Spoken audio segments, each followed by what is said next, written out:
When we imagine a pharaoh of ancient Egypt, the image that usually appears is unmistakable. A powerful male ruler wearing the double crown of Upper and Lower Egypt, standing in rigid profile on temple walls, holding the crooked flail, adorned with the ceremonial beard that symbolized divine authority.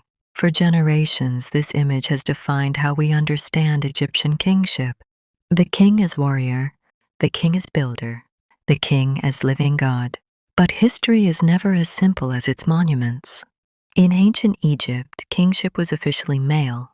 The language of divine birth, the rituals of coronation, and the visual grammar of power were constructed around masculine symbolism.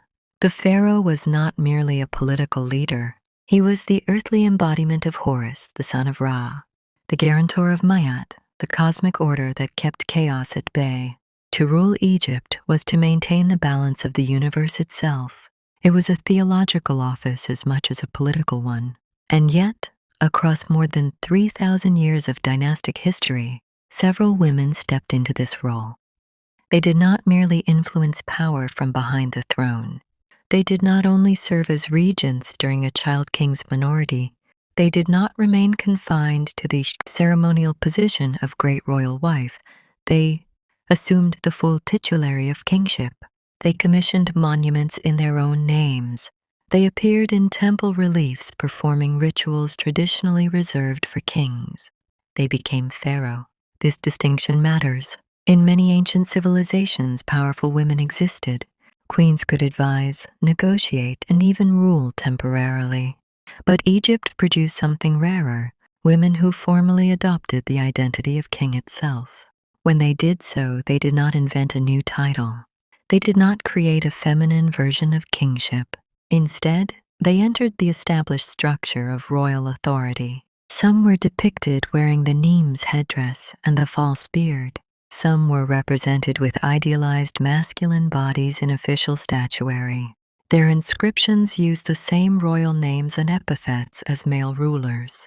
This was not an attempt to erase their identity as women. It was an acknowledgement that kingship in Egypt was a divine function, and divine function could transcend biological sex when legitimacy demanded it. How was this possible in a system so strongly coded as male? The answer lies in the structure of dynastic legitimacy. Royal women in Egypt held unusual proximity to sacred bloodline authority. Succession was not determined solely by the father's lineage. The royal mother carried immense political weight.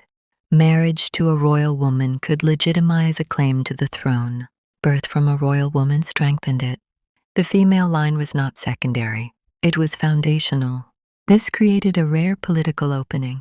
In moments of crisis, when a king died unexpectedly, when an heir was too young, when rival claims threatened stability, a royal woman could step forward, not merely as caretaker, but as sovereign. These women did not seize power recklessly. Their reigns emerged from instability, transition, or necessity. But once in authority, they did not rule tentatively. They built temples. They launched expeditions. They engaged in diplomacy. They shaped the religious and architectural landscape of Egypt. Some were later erased. Some were deliberately obscured in king lists. Some had their statues defaced or their names removed. Yet the stone remembers what politics attempted to forget. Their existence challenges a modern assumption that ancient power was rigidly male. Egypt's political theology was more flexible than it appears. While the ideal king was male, the survival of the state and the preservation of Mahat mattered more than strict gender conformity. Stability outweighed symbolism. In the chapters that follow, we will explore the women who crossed this boundary. We will examine the first known female king, Sobekneferu, who ruled at the end of the Middle Kingdom. We will study the most famous of them all, Hatshepsut, whose reign redefined royal imagery. We will analyze the enigmatic figure of Nefertiti and the controversial reign of Twosret, and we will ask a larger question. Were these women anomalies, or were they the logical outcome of Egypt's political design? Because the story of female pharaohs is not a footnote in history. It is a revelation about how power adapts when survival is at stake. The first confirmed woman to assume the full titles of king in ancient Egypt did not emerge in a time of strength. She rose during uncertainty. Her name was Sobekneferu. She ruled at the end of the 12th dynasty, during the final years of the Middle Kingdom, a period often remembered as one of administrative brilliance, architectural ambition, and centralized authority. Yet by the time Sobekneferu came to power, the stability of the dynasty was fragile. Her predecessor, Amenemhat IV, left no surviving male heir.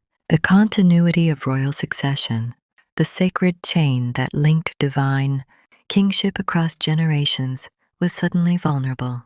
In Egypt, vulnerability in succession was dangerous. The king was not simply a ruler, he was the axis between gods and humanity. Without a king, Ma'at itself was threatened. Disorder, or isfet, could seep into the political and cosmic structure. It was in this atmosphere that Sobekneferu ascended the throne. She did not rule as a queen regent. She did not position herself as temporary guardian of a future male successor. She assumed full royal titulary. She adopted a throne name. She appeared in official inscriptions not as consort but as sovereign. Her birth name, Sobekneferu, means the beauty of Sobek, linking her directly to the crocodile god Sobek, a deity associated with strength, fertility, military power, and royal authority. The association was not accidental. By embedding herself within the cultic authority of Sobek, she reinforced divine legitimacy. This was not symbolic decoration, it was political theology. What makes Sobekneferu particularly significant is that she did not attempt to erase her femininity, entirely in visual representation. Surviving statues suggest a hybrid iconography. Some depictions show her wearing elements of male regalia, including the kilt traditionally associated with kings. Yet certain features remain unmistakably feminine. The message is subtle but powerful. She was not pretending to be male. She was embodying kingship. This distinction is essential for understanding Egyptian ideology. Kingship was a role defined by ritual and divine sanction, not by biology alone. The pharaoh was a living office, a vessel through which divine authority operated. If legitimacy could be demonstrated through bloodline, divine favor, and institutional continuity, then the office could be inhabited by a woman. However, Sobekneferu's reign was short, approximately 4 years. The brevity of her rule suggests that her accession may have been a solution to immediate dynastic crisis rather than a long-term structural shift. After her death, the 12th dynasty ended. What followed was the 13th dynasty, marked by rapid succession and declining centralized control. The political coherence of the Middle Kingdom began to unravel. Was Sobekneferu a stabilizer who delayed collapse, or was her reign a sign that collapse was already underway? We cannot answer definitively. Egyptian sources rarely reveal internal dissent directly. They present continuity even when fracture is imminent. Yet the historical timing matters. She appears at the precise moment when traditional male succession failed. Her reign functioned as a bridge, a temporary reinforcement of dynastic legitimacy. And then, after her death, her memory faded. She was not violently erased in the way later female rulers would be, but she did not receive the monumental commemoration granted to long-reigning kings. Her statues are fragmented, her monuments limited. Her name appears in king lists, yet without the grandeur afforded to others. It is as if she held the throne just long enough to preserve order, and then quietly stepped back into the margins of memory.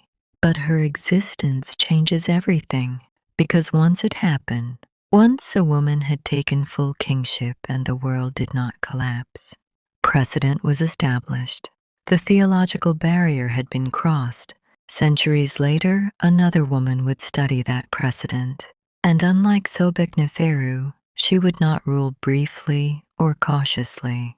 She would rule magnificently. Next, we move to the 18th dynasty, to Hatshepsut, the woman who did not merely occupy the throne, but reshaped the image of kingship itself. Nearly 5 centuries after Sobekneferu briefly held the throne, another woman would ascend to power. But this time, the outcome would be radically different. Her name was Hatshepsut. She was born into the 18th dynasty, one of the most powerful and expansionist periods in Egyptian history.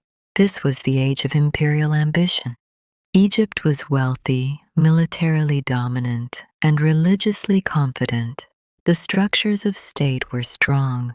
The temples were rich. The priesthood of Amun was rising in influence. This was not a moment of collapse or emergency. And yet, once again, succession became complicated. Hatshepsut was the daughter of Thutmose I and the great royal wife Ahmose. She married her half-brother, Thutmose II, solidifying dynastic continuity in the traditional way.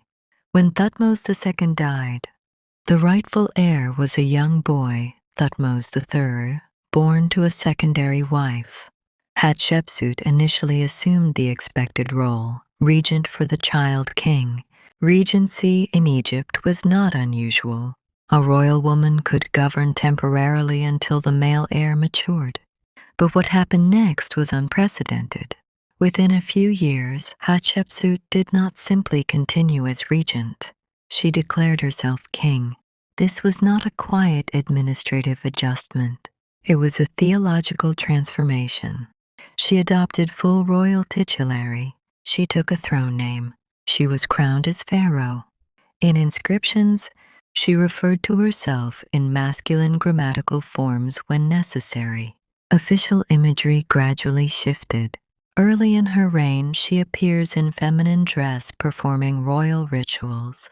Later, she is depicted in full kingly regalia, kilt, Nem's headdress, false beard, with idealized male physique. This evolution was not accidental. Hatshepsut understood something fundamental about Egyptian kingship. It was visual, ritual, and narrative. Authority was not merely proclaimed. It was constructed through imagery, architecture, and theology. She did not try to present herself as a female alternative to kingship. She presented herself as kingship. One of her most brilliant political strategies was the narrative of divine birth. Reliefs in her mortuary temple describe how the god Amun himself visited her mother, taking the form of Thutmose I, and conceived Hatshepsut as a divinely ordained ruler. This was not subtle propaganda. It was cosmic validation. If Amun had chosen her before birth, opposition became theological rebellion. Her architectural legacy reinforces this strategy. At Deir el-Bahari, she constructed one of the most elegant and conceptually powerful monuments in Egyptian history. Her mortuary temple, terraced into the cliffs of western Thebes. The structure is not massive in brute force like later monuments. It is harmonious, symmetrical, intellectually composed. It reflects control rather than aggression. Under her reign, Egypt did not descend into chaos. It flourished. Trade expeditions, particularly the famous voyage to Punt, brought exotic goods, incense trees, precious woods, and luxury items into Egypt. Reliefs depict this expedition in extraordinary detail. The emphasis was not conquest, but prosperity. Hatshepsut's reign projected stability, wealth, and divine favor. Importantly, Thutmose III was not eliminated. He remained co-ruler. He led military campaigns later in his life. There is no evidence of civil war during her reign. For over 2 decades, Hatshepsut ruled effectively, one of the longest reigns of the 18th dynasty. And yet after her death, something changed. Years into the reign of Thutmose III, systematic efforts were made to erase her from certain monuments. Her images were chiseled away, her cartouches replaced, statues broken or buried. She was not immediately condemned. but eventually marginalized in official king lists. Why? The answer remains debated. Was it personal resentment from Thutmose III? A later political correction? An ideological discomfort with a woman fully occupying kingship? Or simply a desire to reinforce unbroken male succession for future legitimacy? What makes Hatshepsut extraordinary is not merely that she ruled, it is that she ruled successfully. She demonstrated that female kingship could be stable, prosperous, and theologically defensible. She did not appear as a temporary anomaly during collapse. She reigned during strength, and she strengthened it further. Her story forces a reconsideration of power in ancient Egypt. Kingship was not biologically fixed. It was ritually embodied. When legitimacy aligned, bloodline, divine narrative, institutional control, gender could be absorbed into the structure rather than oppose it. But her erasure also reveals something else. Egyptian ideology could accommodate female rule. Egyptian memory, however, preferred male continuity. In the next part, we will examine the tension between visibility and erasure more deeply, and explore whether Hatshepsut's removal was an act of political revenge, historical editing, or something far more strategic. When Hatshepsut declared herself king, she was not stepping into a vacuum. She was stepping into a fully formed, theological system that had operated for centuries. Egyptian kingship was not improvised. It was ritualized, codified, and deeply symbolic. Every gesture, every crown, every carved relief carried weight. If she were to rule successfully, she needed more than authority. She needed inevitability. Hatshepsut understood that power in Egypt was constructed through three pillars: divine sanction, visual representation, and architectural permanence. She mastered all three. The most striking expression of her strategy appears in the reliefs of her mortuary temple at Deir el-Bahari. There, carved into stone, is a narrative of her divine birth. According to these inscriptions, the god Amun himself visited her mother, Amosa, taking the form of her earthly husband, Thutmose I. Amun entered the royal chamber and conceived Hatshepsut as a child destined to rule. This was not decorative mythology. It was political theology. If Amun had chosen her before birth, then her kingship was not an accident of circumstance. It was a fulfillment of divine will. Opposition would not merely be rebellion against a ruler. It would be rebellion against the gods. The narrative was carefully staged. Reliefs depict Amun addressing the assembly of gods, announcing his intention to beget a ruler. Khnum, the ram-headed creator god, is shown sculpting Hatshepsut's body on a potter's wheel. The symbolism is unmistakable. She was crafted by divine hands. She was not a deviation from order. She was an expression of it. This strategy neutralized one of the most dangerous vulnerabilities she faced: gender. By framing her rule as divinely preordained, she shifted the conversation from "can a woman be king?" to "who are we to question the will of Amun?" But theology alone was not enough. She also reshaped visual language. Early in her reign, reliefs show her in traditional feminine dress performing rituals. Gradually, over time, her imagery transitions. She appears in the shendit kilt of kings, wearing the Nemes headdress, holding the crook and flail. In some statues, her body takes on the idealized masculine form used in royal sculpture: broad chest, narrow hips, muscular legs. This was not an erasure of her identity. It was a visual assimilation into kingship as an institution. Egyptian art was not concerned with biological realism. It was concerned with symbolic accuracy. The king's body was an icon, not a portrait. By adopting the canonical male form, Hatshepsut was not pretending to be male. She was embodying the eternal template of sovereignty. And then there was architecture. Deir el-Bahari is not merely a mortuary temple. It is a statement carved into landscape. Built against the cliffs of western Thebes, the temple rises in terraces connected by ramps, aligned with precision and symmetry. It is controlled, composed, intellectual. Unlike later monuments that overwhelm with scale, Hatshepsut's temple persuades through harmony. Its reliefs narrate her legitimacy, her trade expedition to Punt, her divine birth, her relationship with Amun. Every wall becomes argument. Every column becomes reinforcement. Architecture in Egypt was memory made stone. By embedding her narrative into the physical landscape, she attempted to secure permanence. Stone outlives gossip. Relief outlives rumor. Monument outlives doubt. And for over 20 years it worked. Her reign was stable. There is no evidence of widespread rebellion. Economic prosperity continued. Religious institutions functioned. The empire expanded through trade rather than reckless conquest. What makes this extraordinary is not merely that she ruled. It is that she ruled without apparent collapse of the ideological system. Egypt did not fracture because a woman became king. The temples did not fall silent. The Nile did not withhold its flood. The cosmic order remained intact. This is the most radical fact of all. Hatshepsut proved that the system could absorb her. But systems, even when adaptable, remember their boundaries. And after her death, those boundaries would quietly reassert themselves. In the next part, we will examine what happened to her memory and why the woman who mastered permanence could not fully control it. For more than 2 decades, Hatshepsut ruled with stability, prosperity, and theological confidence. She built monuments. She commanded expeditions. She embedded her narrative into stone. Nothing in the surviving record suggests chaos during her reign. And yet, years after her death, something deliberate began to unfold. Her images were chiseled away. Her cartouches were removed from temple walls. Her statues were broken, buried, or smashed. In certain official king lists, her name was omitted entirely. This was not random vandalism. It was systematic.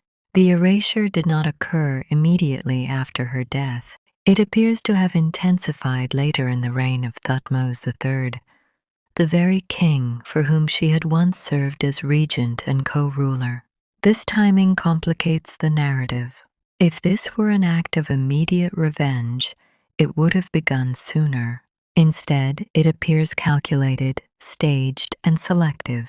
The question is not whether she was erased. The question is why. One explanation is personal resentment. Thutmose III, once a sidelined child king, may have sought to assert his sole legitimacy by removing the memory of a female predecessor. But this explanation, while emotionally satisfying, is historically incomplete. Thutmose III went on to become one of Egypt's greatest military rulers. His campaigns expanded the empire dramatically. His reign was long and secure. He did not need to eliminate a rival to stabilize his authority. Another explanation is ideological correction. Hatshepsut's reign had demonstrated that a woman could rule successfully as king, but that precedent may have posed a problem for future succession. Egyptian kingship relied on clarity of lineage. If female kingship became normalized, it could complicate dynastic narratives. By removing her from certain records, later authorities may have been restoring a cleaner line of male continuity. In other words, her erasure may have been less about hatred and more about structure. There is also the matter of ritual memory.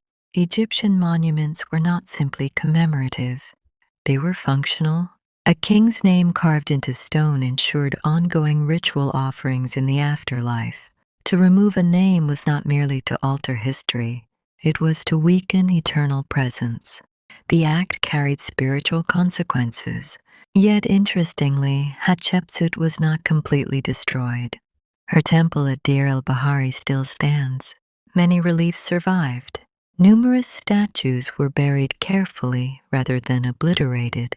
Some scholars argue that burial, rather than total destruction, suggests controlled removal rather than uncontrolled rage. It may have been an administrative decision to relocate, not annihilate. If her memory were truly intolerable, every trace would have vanished. Instead, we find partial erasure. This selective approach reveals something important. Egypt did not attempt to deny that she existed. Rather, it repositioned her within the narrative. In some later king lists, her reign is absorbed into that of Thutmose III. The timeline compresses. The anomaly disappears. History is rewritten not by shouting but by omission. Hatshepsut's case forces us to confront a difficult truth about power and memory. Authority can be secured in life, but legacy is negotiated after death. She mastered architecture, theology, and imagery. She controlled narrative during her reign, but she could not control those who came after her. And yet, despite the chisels, despite the omissions, she survived. Modern archaeology has reconstructed her story. Her temple stands as one of the most elegant architectural achievements of the New Kingdom. Her name is spoken again. Her statues are displayed in museums. The attempt at erasure ultimately failed, but the effort itself is revealing. It tells us that female kingship, even when successful, remained ideologically unstable. Egypt could accept a woman as king when necessary. Egypt preferred not to remember that it had. In the next part, we move into even murkier territory, to a figure whose status remains debated to this day. Was Nefertiti merely a queen, or did she too cross the boundary into kingship? If Hatshepsut mastered legitimacy within the traditional religious system of Egypt, Nefertiti emerged at the moment that system itself was being dismantled. She appears in history during the reign of Akhenaten, a king who initiated one of the most radical religious revolutions in the ancient world. The traditional pantheon of gods, Amun, Osiris, Ptah, and countless local deities, was gradually sidelined in favor of a single solar focus, the Aten, represented not as a human or animal figure, but as a radiant disk whose rays ended in tiny hands. This was not a minor reform. It was a theological upheaval. Temples to Amun were closed. Priestly power structures were disrupted. The capital shifted from Thebes to a newly constructed city, Akhetaten. Art changed, language changed, royal imagery changed, and within this revolution, Nefertiti stands at the center. Unlike many royal wives before her, she does not appear as passive consort. Reliefs show her in unusually active roles. She smites enemies. She stands beside Akhenaten at nearly equal scale. She participates in rituals beneath the rays of the Aten. In some scenes, her posture and iconography resemble that of a king rather than a queen. Her name, Nefertiti, means the beautiful one has come, and later incorporates the Aten directly. She was not simply present in the revolution, she was woven into its theology. The question that has occupied scholars for decades is this: did Nefertiti become king? Late in Akhenaten's reign, the historical record becomes unstable. A co-ruler appears, possibly under the name Nefertiti or Smenkhkare. The evidence is fragmentary. Cartouches are damaged. Names overlap. Titles blur. Some inscriptions refer to a ruler who uses feminine grammatical forms but holds full royal titulary. This ambiguity is not accidental. The Amarna period is characterized by fluidity in art, in theology, in identity. Some scholars argue that Nefertiti assumed co-regency late in Akhenaten's reign. Others suggest she ruled independently for a short period after his death. A minority propose that she adopted a male regnal identity entirely. What makes the debate compelling is not only the textual uncertainty, but the imagery. Amarna art breaks from rigid tradition. Bodies are elongated, faces are stylized, gender presentation softens. Akhenaten himself is depicted with narrow shoulders, wide hips, and androgynous form. The visual binary between male and female becomes less rigid. In such an environment, kingship may have been conceptualized differently. If Hatshepsut entered an established system and adapted herself to it, Nefertiti may have operated in a system being actively rewritten. The Aten theology centered the royal family as exclusive intermediaries between deity and humanity. Divinity flowed directly through the king and queen. This elevated Nefertiti's role beyond ceremonial partnership. In several reliefs, she appears performing acts traditionally reserved for the king alone. She wears the blue war crown. She strikes enemies. She receives offerings. These are not accidental artistic choices, yet certainty remains elusive. After Akhenaten's death, the Amarna experiment collapses. Traditional religion is restored. The capital returns to Thebes. The name of Aten is systematically removed. The young Tutankhaten changes his name to Tutankhamun, signaling theological reversal, and Nefertiti disappears. Unlike Hatshepsut, we do not possess a monumental mortuary complex that narrates her legitimacy. Unlike Sobekneferu, we do not have a clear king list entry marking her reign. What we have are fragments, inscriptions, altered names, unfinished reliefs. Her possible kingship exists in the space between evidence and absence. This uncertainty reveals something profound about female power in Egypt. When the ideological system was stable, as under Hatshepsut, female kingship required structured justification. When the system itself was destabilized, as under Akhenaten, the boundaries of kingship became fluid. Nefertiti may not have needed to declare herself king in the traditional sense. In the Atenist framework, the royal pair functioned as dual channels of divine light. Authority was shared, embodied collectively. And yet, after the restoration of orthodoxy, ambiguity becomes dangerous. If Nefertiti did rule as king, her memory was absorbed into confusion. If she did not, her visibility as near equal ruler remains extraordinary. Either way, she occupies a liminal space. She is neither clearly queen nor securely king. She is possibility. In the next part, we will examine the broader Amarna revolution and how it destabilized not only religion, but the visual and symbolic language of gender itself. The reign of Akhenaten did not merely alter religious worship. It destabilized the symbolic architecture of Egyptian identity itself. For centuries, Egyptian kingship had been visually stable. The king appeared in idealized muscular form. The body was timeless, unchanging, divine. Gender presentation followed strict convention. The king was male in grammar, in iconography, in ritual. The Amarna period disrupted this stability. Art from this era presents a king whose body does not conform to traditional masculine representation. Akhenaten is depicted with narrow shoulders, a long face, full lips, wide hips, and a rounded abdomen. His limbs are elongated. His posture softens. The rigid athletic ideal dissolves. Scholars have debated whether this reflects a medical condition, artistic experimentation, or theological symbolism. Increasingly, the consensus leans toward symbolism. Under Atenism, the solar disk Aten was the singular divine source. Unlike traditional gods, Aten was not anthropomorphic. It had no fixed gendered body. It was radiant energy, life-giving force.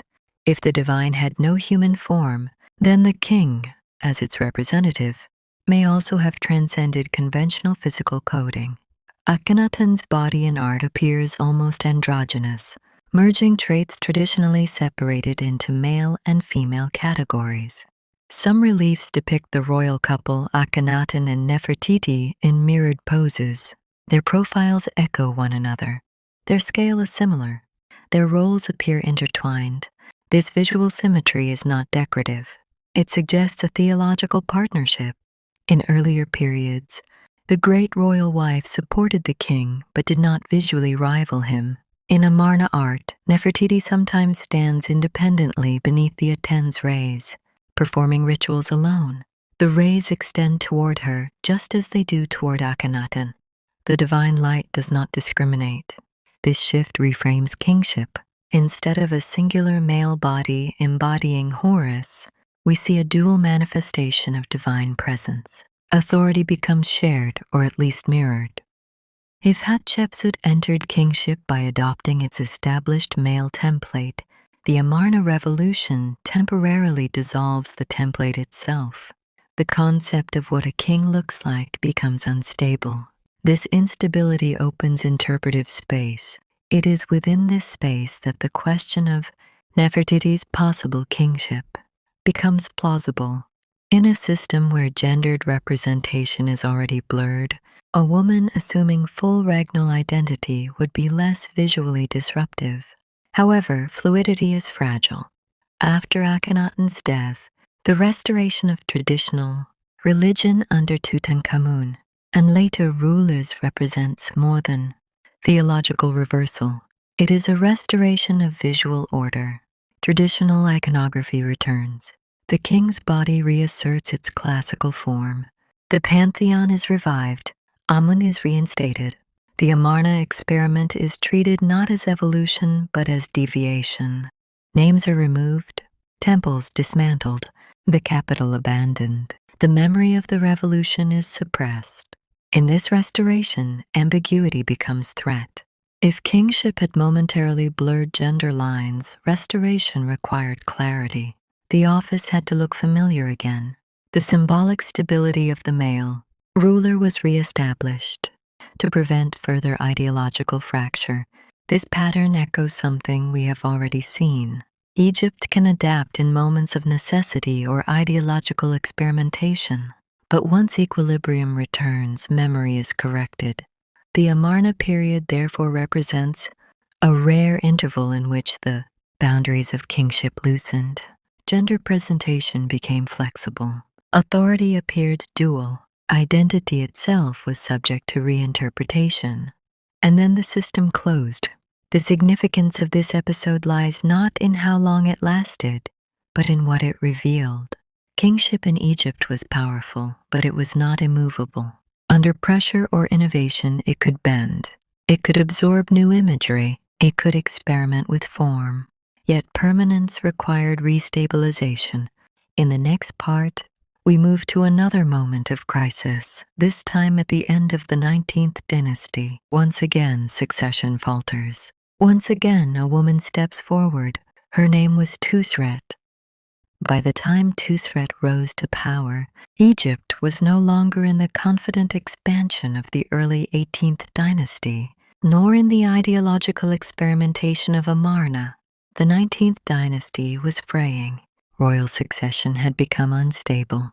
Authority was weakening at the center. Twosret did not emerge during strength. She emerged during fracture. She was the great royal wife of Seti II. When he died, the throne passed to a young king, Siptah, likely a minor, possibly in poor health, and politically vulnerable. As had happened before in Egyptian history, a royal woman stepped into the role of regent. At first, Twosret's authority appears conventional. She governed on behalf of Siptah. Her name appears alongside his in inscriptions. Her presence ensured continuity, but the political environment was more volatile than in earlier precedents. A powerful chancellor named Bey had risen within the court. Foreign-born and unusually influential, Bey claimed to have elevated Siptah to kingship. His presence indicates that royal legitimacy was no longer self-evident. It required manipulation, negotiation, and perhaps force. Eventually, Bey fell from power and was executed. This alone signals instability. When Siptah died after a short reign, Twosret did not retreat into ceremonial widowhood. She assumed full kingship. Like her predecessors, she adopted royal titulary. She appeared in kingly regalia. Her cartouches were inscribed within traditional formulae. She was not styling herself merely as caretaker of memory. She ruled as sovereign. But unlike Hatshepsut, Twosret did not inherit a stable machine of state. The late 19th dynasty was marked by administrative strain, economic difficulty, and factional tension. External pressures were rising. Internal coherence was weakening. Her reign appears brief, perhaps 2 to 4 years as sole ruler. Monumental projects begun under her name were left unfinished. Building inscriptions show ambition, but the archaeological record suggests interruption. And then abrupt change. A new ruler, Setnecht, seizes power, inaugurating the 20th dynasty. Later inscriptions describe a period of chaos preceding his rise: land in disorder, temples neglected, foreign influence disruptive. It is tempting to interpret this rhetoric as propaganda, exaggerating crisis to justify takeover. Egyptian royal narratives often portray predecessors as incompetent to legitimize new regimes, but the speed of transition indicates real instability. What distinguishes Twosret's case from that of Sobekneferu or Hatshepsut is scale. Sobekneferu bridged a weakening dynasty. Hatshepsut strengthened an expanding empire. Twosret stood at the edge of collapse. Her kingship did not stabilize the system. It coincided with its end. Was her gender the cause?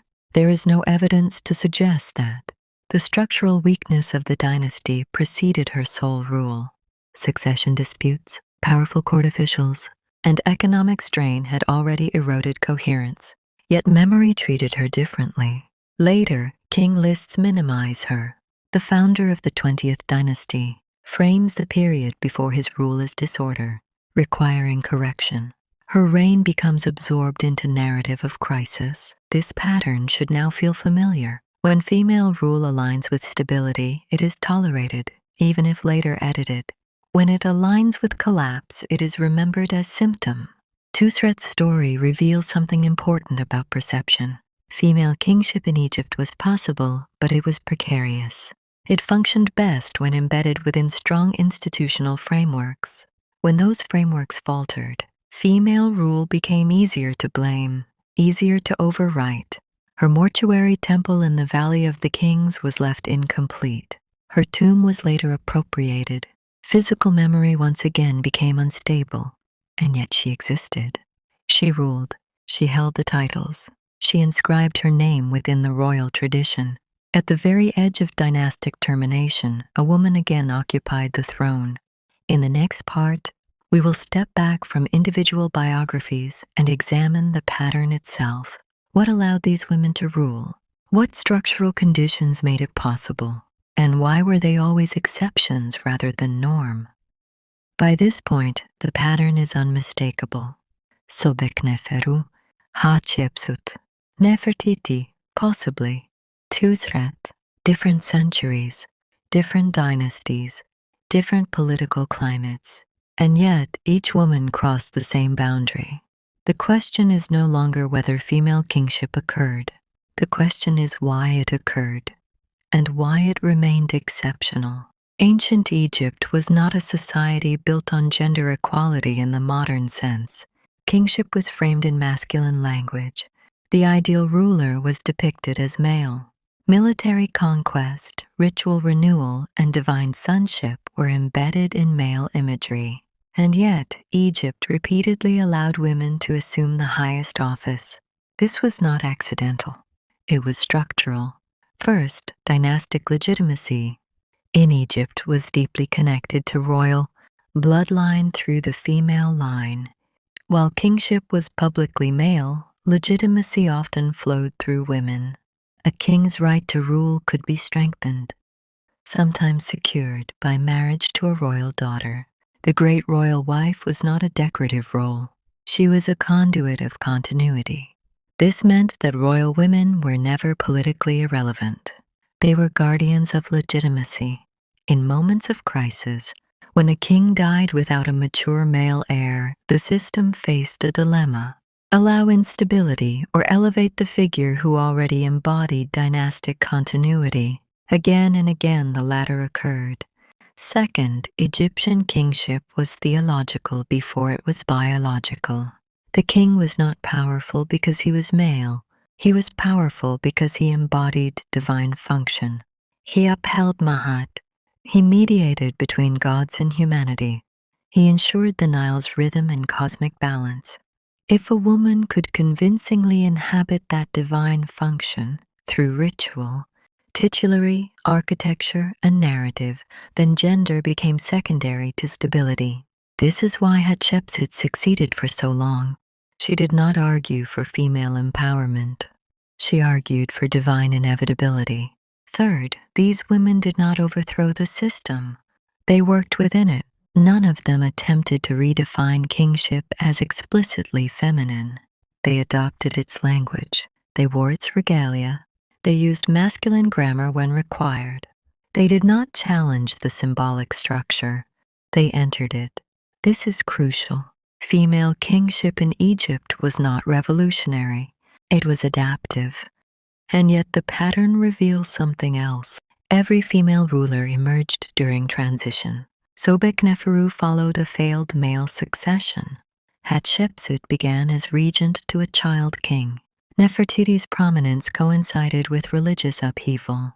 Twosret ruled at the edge of dynastic collapse. Female kingship was not the norm during stable, uncontested succession. It was the solution during vulnerability. This does not diminish their achievements. On the contrary, it highlights their strategic importance. They were stabilizers, bridges, institutional safeguards. But because their authority arose from exception, it remained framed as exception. And here lies the paradox. Egyptian ideology could absorb a woman as king when necessary, but it preferred to narrate history as uninterrupted male continuity. This explains the recurring attempts at erasure, not because female rule was catastrophic. In some cases, it was remarkably effective, but because it complicated the idealized model of succession. Memory in Egypt was political. King lists were curated, monuments could be altered, names could be omitted, yet complete removal was rare. Fragments survived, reliefs endured, temples remained. The system corrected its narrative, but it could not fully erase its flexibility. What emerges from this pattern is not a story of accidental queens who briefly seized power. It is a story of structural elasticity. Ancient Egypt was more adaptable than its rigid iconography suggests. Kingship was masculine in form, but functional in essence. When survival required it, the system chose continuity over convention, and that choice, repeated across centuries, reveals something profound about power in the ancient world. In the final part, we step back even further. What do female pharaohs ultimately tell us about Egypt? And what do they tell us about how civilizations negotiate authority, gender, and memory? Across 3,000 years of recorded history, ancient Egypt built one of the most stable political systems the world has ever known. Dynasties rose and fell. Capitals shifted, temples expanded, empires stretched and contracted. Yet the core idea of kingship endured. The pharaoh was divine mediator, the guarantor of Ma'at, the axis between chaos and order. And within that enduring system, women occasionally stepped into the highest office, not as revolutionaries, not as symbolic anomalies, but as functional sovereigns. Sobekneferu preserved dynastic continuity at the end of the Middle Kingdom. Hatshepsut governed one of the most prosperous reigns of the New Kingdom. Nefertiti, whether queen or co-ruler, embodied authority during a theological transformation. Twosret held the throne at the edge of dynastic collapse. They ruled in different contexts. They ruled for different lengths of time. They ruled with different outcomes. Yet together, they reveal something profound. Ancient Egypt was ideologically masculine, but structurally pragmatic. The imagery of kingship was male. The grammar of titulary was male. The ritual language of divine sonship was male. But the survival of the state was more important than symbolic purity. When male succession failed, the system did not implode. It adapted. This adaptation was not framed as equality. There was no philosophical argument for gender parity. There was no manifesto redefining social roles. There was necessity, and necessity allowed elasticity. What makes Egyptian female kingship so compelling is not how often it occurred, but how coherently it functioned when it did. Hatshepsut did not dismantle the ideology of Horus, she embodied it. Twosret did not redefine kingship as feminine, she occupied it. Even in the fluid art of Amarna, kingship remained divine function rather than personal identity. This suggests that Egyptian authority operated on a deeper principle. Kingship was not fundamentally about the body of the ruler. It was about the continuity of cosmic order. If a woman could maintain that order, perform the rituals, command the institutions, and secure legitimacy through lineage and theology, then she could become king. But memory complicates the story. Again and again, female rulers were minimized, absorbed, or selectively erased. Not always violently, not always completely, but enough to smooth the narrative. Why? Because civilizations prefer simplicity. A continuous line of male rulers is easier to record, easier to recite, easier to monumentalize. Exception introduces ambiguity. Ambiguity introduces vulnerability. And yet, despite chisels and omissions, the record survived. Stone fragments were buried, not pulverized. Reliefs were damaged, not annihilated. Names were removed from some lists but preserved in others. Archaeology restored what ideology edited. Today, Hatshepsut's temple still rises against the cliffs. Sobekneferu's name still appears in king lists. Nefertiti's bust remains one of the most recognizable faces in ancient art. Twosret's tomb corridors still exist in the Valley of the Kings. The attempt to simplify history ultimately failed. What remains is a more complex truth. Ancient Egypt was not a rigid monolith. It was a system capable of adaptation under pressure. Its theology was strong enough to absorb anomaly. Its political structure flexible enough to prioritize continuity over convention.